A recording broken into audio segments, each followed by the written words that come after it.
as a country, the focus going forward is on making sure that we create enough confidence in Ghana for people to look beyond the very obvious attractive investment areas and to look at the services sector, as well as looking at developing other businesses that provide the support to these larger sectors.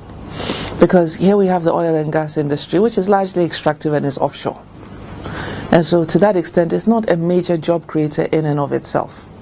But there's the oil services sector that could either go to companies that are not Ghanaian, or that we can attract companies that are not Ghanaian to develop in Ghana and develop our local talent and our local skills as well, and to create that participation that will allow Ghanaians to feel that they're not just benefiting from this resource in terms of revenue, but they're also benefiting from this resource in terms of job creation.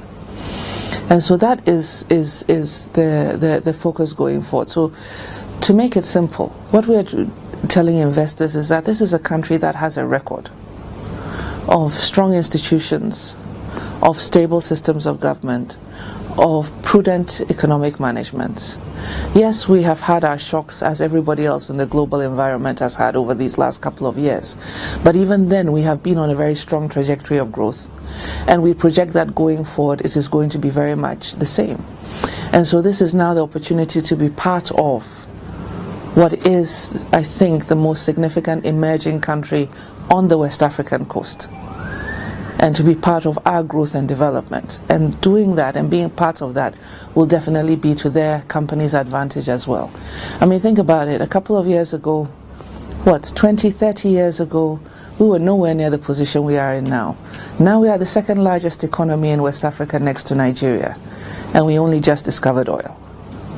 So definitely, we think that we have a positive story to tell and a good invitation to make. We want to be seen as a country that respects the rule of law and respects and enforces our own laws. It is only when we respect and enforce our own laws that you can be sure that when you come here, you will be protected by them.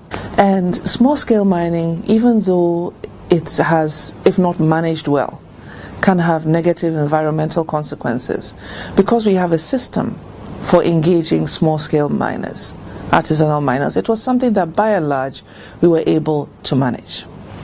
Now, when there was the influx of Chinese citizens in the small-scale mining activity, it didn't become quite the same anymore, because they were using equipment, they were using heavy-duty earth-moving equipment, they were diverting the sources of rivers in a way to be able to have better access to the gold. But at the same time, they were doing serious damage to the environment. The European Union is one of our most important trading partners because a significant amount of our exports goes to the European Union. And we also have a significant amount of imports from the European Union, mainly, but not exclusively, in the form of equipment, capital goods. Market access to the European Union on a duty-free, quota-free basis is important because it helps to make our products more competitive.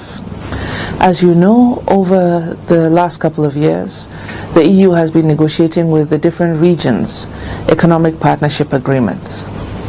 But economic partnership agreements on a regional basis have also been accompanied by what are called interim economic partnership agreements on a country basis for countries that were not classified as LDCs and therefore could not benefit from the Everything But Arms initiative.